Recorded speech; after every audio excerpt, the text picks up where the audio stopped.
Saya pernah berpikir bahwa hidup saya hanyalah rutinitas biasa, bekerja sebagai sekretaris di perusahaan besar di Jakarta, tanpa mimpi besar atau petualangan. Sampai hari itu datang ketika telepon berdering di tengah malam dan suara tegas seorang pria asing mengubah segalanya. Anda harus datang sekarang, atau semuanya akan hancur, katanya, membuat jantung saya berdegup kencang, seolah takdir telah menampar wajah saya dengan keras. Saya, Arye, seorang pemuda biasa dari keluarga sederhana di Surabaya, pindah ke ibu kota untuk mencari nafkah.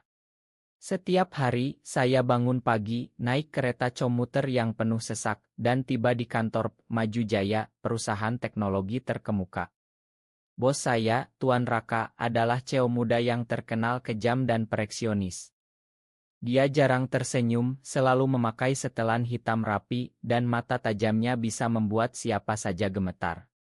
Saya tidak pernah berinteraksi langsung dengannya, hanya melalui email atau laporan. Tapi malam itu, panggilan itu datang dari nomor pribadinya. Saya ragu sejenak, memandang jam dinding yang menunjukkan pukul 2 dini hari. Kenapa saya gumam saya dalam hati? Apakah ini jebakan? Atau kesalahan? Tapi suaranya begitu mendesak, seolah ada nyawa yang bergantung padanya. Saya buru-buru berpakaian dan naik taksi menuju alamat yang dia berikan, sebuah villa mewah di pinggiran Jakarta. Pikiran saya berputar-putar. Apa yang salah? Apakah ada skandal di perusahaan? Atau sesuatu yang lebih pribadi? Saat tiba, pintu terbuka oleh seorang pelayan tua. Tuan Raka menunggu di ruang kerja, katanya pelan. Saya melangkah masuk, jantung berdegup seperti genderang perang. Ruangan itu luas, diterangi lampu redup, dengan buku-buku tua dan lukisan abstrak di dinding. Tuan Raka berdiri di depan jendela, memunggungi saya. Terima kasih telah datang, Arye, katanya tanpa menoleh. Suaranya lebih lembut daripada yang saya bayangkan. Saya diam, menunggu. Akhirnya dia berbalik, dan untuk pertama kalinya, saya melihat wajahnya dari dekat. Mata coklatnya penuh kegelapan, seperti badai yang akan datang. Saya butuh bantuanmu, lanjutnya. Ini bukan urusan kantor. Ini pribadi. Kata-katanya membuat saya terkejut. Pribadi. Saya hanyalah sekretaris biasa, bukan teman dekatnya. Tapi dia melanjutkan, menceritakan tentang keluarganya yang rumit, ayahnya yang sakit parah, dan tekanan untuk menikah demi warisan. Ayah saya ingin saya menikah sebelum dia pergi, katanya dengan suara bergetar. Tapi saya tidak bisa. Saya tidak tertarik pada wanita. Kata-kata itu seperti bom yang meledak di telinga saya. Tuan Raka, pria sukses yang dikagumi banyak orang, mengakui sesuatu yang begitu rahasia. Saya merasa dunia berputar. Apakah ini pengakuan? Atau jebakan? Pikiran saya penuh konflik. Saya sendiri pernah merasakan hal serupa, tapi selalu saya pendam dalam-dalam, takut pada masyarakat yang belum siap menerima. Dia mendekat, matanya menatap saya intens. Saya tahu tentangmu, Ari. Saya telah mengamati. Kamu seperti saya. Bagaimana dia tahu? Apakah dia mengintai saya? Kemarahan dan ketakutan bercampur aduk. Ini gila, balas saya. Saya tidak mau terlibat. Tapi dia tersenyum tipis, kamu sudah terlibat sejak menerima panggilan itu. Malam itu, kami berbicara panjang lebar. Dia menceritakan masa lalunya, tumbuh di keluarga konservatif di Bandung di mana cinta sesama jenis dianggap dosa besar. Saya mendengarkan, hati saya teriris. Saya ingat masa kecil saya sendiri, ketika saya pertama kali menyadari perasaan aneh terhadap teman laki-laki. Saya pernah mencoba menyangkal, berkencan dengan gadis-gadis, tapi selalu gagal. Kini, di depan pria ini, rahasia saya terbuka. Pagi menjelang, dia meminta saya berpura-pura menjadi pasangannya di depan keluarga. Hanya sementara, katanya. Setelah ayah saya pergi, kita bisa berpisah. Tapi dalam hati, saya tahu ini bukan akhir. Ada sesuatu yang tumbuh, sesuatu yang berbahaya. Saya pulang dengan pikiran kacau. Apakah saya setuju karena takut kehilangan pekerjaan? Atau karena perasaan yang mulai muncul? Hari-hari berikutnya, kami mulai berlatih. Pertemuan rahasia di Kai-Kai tersembunyi di Jakarta. Dia mengajari saya etiket keluarga bangsawan Indonesia, sambil berbagi cerita lucu tentang masa mudanya. Tawa kami mulai sering terdengar, dan tatapan kami semakin dalam. Tapi saya ragu. Ini hanya sandiwara, ingatkan saya pada diri sendiri. Tapi kenapa hati saya berdebar setiap melihatnya? Suatu sore di taman kota, dia memegang tangan saya. Terima kasih, Ari. Kamu membuat ini lebih mudah. Sentuhannya hangat, membuat saya lupa segalanya. Tapi malam itu, saya mendapat pesan dari teman kantor, hati-hati dengan Tuan Raka. Dia punya rahasia gelap. Apa itu? Pikiran saya mulai gelisah. Konflik dalam diri saya semakin besar. Saya ingin lari, tapi juga ingin tetap. Ini adalah awal dari badai yang akan datang. Pikiran saya tak pernah tenang sejak malam itu. Setiap kali mata saya terpejam, wajah Tuan Raka muncul dengan senyum misteriusnya yang membuat hati saya berguncang. Apa yang saya lakukan, tanya saya pada cermin setiap pagi, melihat bayangan diri yang semakin lelah. Kami mulai menjalani rencana itu. Pertama, kunjungan ke rumah ayahnya di Bogor. Ila tua dengan taman luas, di mana aroma kopi luwak menyelimuti udara. Ayahnya, seorang pengusaha tua yang lemah, menyambut kami dengan tatapan curiga. Raka, ini siapa? Tanyanya. Tuan Raka memegang tangan saya erat. Ini Arye, ayah. Pasangan saya. Kata-kata itu keluar begitu alami, tapi bagi saya, seperti pisau yang menusuk. Ayahnya terdiam, lalu tersenyum lemah. Akhirnya, anakku. Saya khawatir kamu akan sendirian selamanya. Kami duduk bersama, berbincang tentang masa depan perusahaan. Tapi di balik senyum, saya merasakan beban. Ini bohong. Saya bukan pasangannya yang sebenarnya. Malam itu, di kamar tamu, Tuan Raka mendekat. Kamu hebat hari ini, bisiknya. Matanya penuh kehangatan yang membuat saya goyah. Tapi konflik dalam hati semakin dalam. Saya ingat ibu saya di Surabaya yang selalu berdoa agar saya menikah dengan wanita baik. Bagaimana jika dia tahu gumam saya sendirian? Saya mencoba menjauh, tapi Tuan Raka semakin dekat.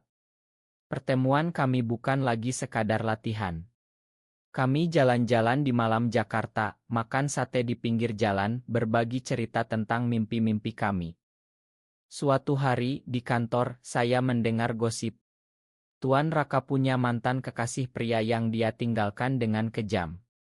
Kata-kata itu seperti racun. Saya konfrontasi dia. Benarkah? Tanya saya dengan suara gemetar. Dia diam sejenak, lalu mengangguk. Itu masa lalu. Saya berubah. Tapi keraguan mulai tumbuh. Apakah saya hanya alat baginya? Kami pergi ke Bali untuk liburan keluarga. Di sana, di pantai Kuta, kami berjalan bergandengan. Angin laut menyentuh kulit, tapi hati saya penuh badai. Kenapa kamu pilih saya? Tanya saya. Dia berhenti, menatap matahari terbenam. Karena kamu berbeda. Kamu tulus. Kata-katanya membuat air mata saya hampir jatuh. Tapi malam itu, saya mendapat telepon dari nomor tak dikenal. Hati-hati, Ari. Raka bukan seperti yang kamu pikir. Siapa itu? Mantannya? Atau saingan bisnis? Kecemasan menyiksa saya. Saya mulai mempertanyakan segalanya. Apakah cinta ini nyata? Atau hanya ilusi? Di kamar hotel, saya duduk sendirian memeluk lutut. Saya bodoh, pikir saya. Tapi setiap kali dia menyentuh saya, dunia terasa sempurna. Kembali ke Jakarta, konflik semakin memuncak. Ayahnya semakin sakit dan tekanan untuk menikah semakin besar. Tuan Raka mengusulkan pernikahan simbolis. Hanya di depan ayah, katanya. Tapi bagi saya itu terlalu berat. Saya takut saya. Dia memeluk saya. Kita hadapi bersama. Tapi rahasia mulai terbongkar. Teman kantor mulai curiga. Kalian terlalu dekat, kata salah satu. Saya panik. Masyarakat Indonesia belum sepenuhnya menerima kami. Apa jika ketahuan? Karir saya hancur. Keluarga menolak. Malam itu, saya bermimpi buruk. Saya melihat Tuan Raka pergi dengan orang lain. Bangun dengan keringat dingin, saya sadar, saya sudah jatuh cinta. Tapi cinta ini penuh duri. Konflik inner saya semakin kuat antara hati dan akal. Harus berhenti, pikir saya. Tapi hati berkata lain. Hari berikutnya, kejutan datang. Tuan Raka mengajak saya ke restoran mewah. Arye, saya serius. Ini bukan sandiwara lagi. Kata-katanya membuat saya terpana. Tapi di saat itu pintu terbuka dan seorang pria masuk, mantannya. Raka, kita perlu bicara, katanya dingin. Badai benar-benar datang. Hati saya hancur melihat pria itu. Wajahnya tampan dengan senyum sinis yang membuat saya merasa kecil. Siapa dia? Tanya saya dalam hati, tapi jawabannya sudah jelas. Mantan Tuan Raka yang gosipnya saya dengar. Rio, kata Tuan Raka pelan, wajahnya memucat. Apa yang kamu lakukan di sini? Rio mendekat, matanya menatap saya penuh kebencian. Jadi ini penggantiku. Seorang sekretaris biasa. Kata-katanya seperti cambuk. Saya berdiri ingin lari, tapi kaki saya lumpuh. Mereka berbicara di sudut ruangan, suara mereka rendah tapi tegang. Saya duduk sendirian, pikiran berputar. Saya hanya pengganti. Konflik dalam diri semakin membara. Saya ingat momen-momen indah kami, tapi kini semuanya terasa palsu. Air mata menetes diam-diam. Setelah Rio pergi, Tuan Raka kembali. Makan saya, katanya, memegang tangan saya. Dia masa lalu. Saya putus karena dia manipulati. Tapi keraguan tetap ada. Kenapa tidak bilang dari awal, balas saya marah. Dia diam, mata penuh penyesalan. Saya takut kehilanganmu. Malam itu, saya pulang sendirian. Di apartemen kecil saya menangis. Kenapa harus seperti ini, tanya saya pada Tuhan. Saya mencoba melupakan, tapi setiap ingatan tentangnya menyiksa. Besoknya, di kantor, kami bertemu. Tatapannya penuh permohonan, tapi saya menghindar. Ayahnya semakin parah. Kami harus pergi ke rumah sakit. Di sana, di ruang ICU, ayahnya memegang tangan kami. Janji kalian akan bahagia, katanya lemah. Saya tersenyum paksa, tapi hati hancur. Ini bohong yang semakin besar. Rio muncul lagi, kali ini di rumah sakit. Raka, ayahmu tahu tentang kita, ancamnya. Tuan Raka marah. Pergi, Rio. Tapi Rio tersenyum. Atau aku ceritakan semuanya. Ancaman itu membuat saya gemetar. Apakah dia akan membongkar rahasia kami? Konflik semakin dalam. Saya mulai mempertanyakan identitas saya. Di masyarakat Indonesia, di mana tradisi dan agama kuat, cinta seperti ini sering disembunyikan. Apakah saya pantas bahagia, gumam saya. Saya hubungi ibu saya, mendengar suaranya yang hangat, tapi tak bisa cerita. Tuan Raka datang ke apartemen saya malam itu. Arye, tolong dengar saya. Kami berdebat hebat. Kamu bohongi saya, jerit saya. Dia memeluk saya erat. Saya cinta kamu, bukan sandiwara. Kata-katanya membuat saya lemah. Kami menangis bersama, tapi keraguan tetap. Hari berikutnya, Rio bertindak. Dia kirim email ke seluruh kantor, membongkar masa lalu Tuan Raka. Gosip menyebar seperti api. Saham perusahaan turun. Tuan Raka dipanggil Dewan Direksi. Saya melihatnya hancur. Ini akhir, katanya pada saya. Tapi saya tak bisa tinggalkan dia. Kita hadapi bersama, kata saya. Kami pergi ke ayahnya, menceritakan kebenaran. Ayahnya terkejut, tapi tersenyum. Yang penting kalian bahagia. Kata-katanya memberi harapan, tapi badai belum berakhir. Rio tak berhenti. Dia hubungi media. Berita tentang skandal Cheo Gaid muncul di tabloid. Masyarakat gaduh. Keluarga saya tahu.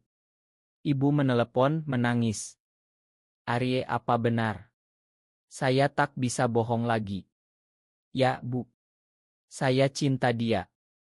Penolakan datang. Teman-teman menjauh. Di kantor, tatapan sinis. Konflik inner saya memuncak. Apakah ini layak, tanya saya setiap malam. Tapi melihat Tuan Raka berjuang, hati saya teguh. Suatu malam, di tengah hujan deras Jakarta, kami bertemu di jembatan. Makan saya atas semuanya, katanya. Saya memeluknya. Kita kuat. Tapi di balik itu, saya tahu pengkhianatan Rio baru permulaan. Emosi semakin membara, air mata tak henti. Air mata tak pernah kering sejak skandal meledak. Setiap pagi, saya bangun dengan beban berat, memandang langit Jakarta yang kelabu. Kenapa Tuhan biarkan ini terjadi, tanya saya dalam doa diam. Tuan Raka semakin hancur. Perusahaan dalam krisis, investor mundur. Dia bekerja hingga larut, tapi matanya penuh keputusasaan. Ini salahku, katanya setiap kali kami bertemu. Saya pegang tangannya. Kita bersama. Tapi dalam hati, kemarahan pada Rio membara. Rio tak puas. Dia datang ke apartemen saya malam hujan. Kamu pikir bisa ambil Raka dariku, ancamnya. Saya takut tapi tegas. Pergi. Dia tertawa. Aku punya bukti yang bisa hancurkan kalian. Apalagi? Otok. Rekaman. Konflik semakin dalam. Saya mulai paranoia. Setiap telepon berdering, saya gemetar. Keluarga saya datang dari Surabaya. Ibu memeluk saya, tapi ayah diam. Kamu bawa malu keluarga, katanya dingin. Kata-katanya seperti pisau. Saya menangis sendirian, mempertanyakan pilihan hidup. Tuan Raka ajak saya lari ke Yogyakarta, mencari kedamaian. Di sana, di Candi Borobudur, kami duduk diam. Arye, maukah kamu tetap bersamaku, tanyanya. Air mata saya jatuh. Ya, tapi ini sakit. Kami berpelukan, tapi bayang Rio menghantui. Kembali ke Jakarta, pengkhianatan memuncak. Rio bocorkan rahasia bisnis Tuan Raka ke kompetitor. Perusahaan hampir bangkrut. Tuan Raka marah besar. Aku akan lawan dia, katanya. Saya khawatir. Jangan, bahaya. Malam itu, konfrontasi terjadi. Kami bertiga bertemu di kai gelap. Rio tersenyum sinis. Raka, kamu pilih aku atau dia? Tuan Raka tegas. Ari. Rio marah, lemparkan bukti surat cinta lama. Saya baca, hati hancur. Kamu masih cinta dia, tanya saya. Tuan Raka jelaskan. Itu dulu. Tapi keraguan kembali. Saya lari keluar, hujan membasahi tubuh. Di jalan saya berteriak dalam hati. Kenapa cinta ini begitu menyiksa? Besoknya, ayah Tuan Raka meninggal. Pemakaman penuh air mata. Di sana, kami berdiri bersama, tapi dunia seolah runtuh. Warisan jatuh ke tangan Tuan Raka, tapi dengan syarat, stabilkan perusahaan. Saya putuskan mundur dari kantor. Saya tak tahan, kata saya. Tuan Raka memohon. Jangan tinggalkan saya. Konflik inner memuncak. Cintas realitas. Saya pergi ke Pantai Anyer, sendirian. Di sana ombak menyapa, tapi hati gelisah. Telepon dari Tuan Raka datang. Arye, saya butuh kamu. Saya kembali, tapi dengan hati retak. Kami berjuang bersama, lawan Rio di pengadilan. Bukti pengkhianatan terungkap. Rio ditangkap. Tapi kemenangan terasa hampa. Masyarakat masih menilai kami. Apakah kita bisa bertahan, tanya saya. Tuan Raka peluk saya. Ya, karena cinta kita nyata. Emosi semakin kuat. Setiap malam saya renungkan. Ini ujian. Tapi air mata semakin banyak, hati semakin terluka. Pengkhianatan meninggalkan bekas dalam.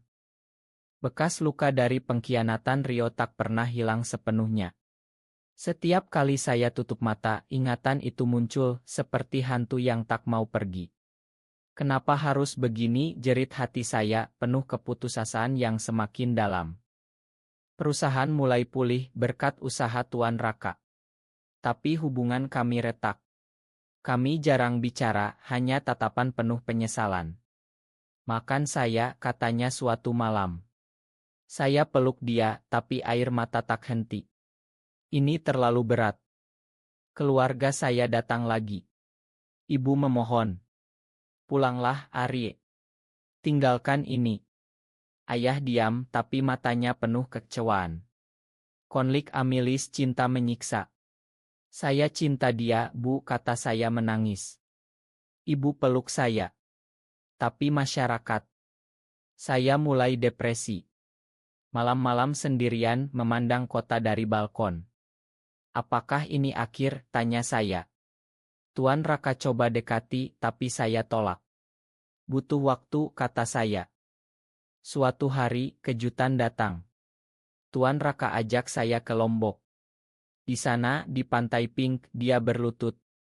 Arye, maukah kamu jadi pasanganku selamanya? Cincin di tangannya berkilau. Air mata saya jatuh. Ya, jawab saya, tapi dengan hati ragu. Kembali, realitas menampar. Media masih gosip. Teman lama menjauh. Saya isolasi diri. Saya tak layak, gumam saya. Tuan Raka coba hibur. Kita kuat. Tapi klimaks datang. Rio keluar penjara, balas dendam. Dia kirim ancaman. Aku akan hancurkan kalian. Kami takut. Polisi lindungi, tapi hati gelisah. Malam itu, di rumah, kami berdebat. Ini karena masa lalumu, jerit saya. Tuan Raka menangis. Saya menyesal. Kami pisah sementara. Saya pergi ke desa di Jawa Timur, mencari kedamaian. Di sana, di sawah hijau, saya renungkan. Cinta ini layak diperjuangkan.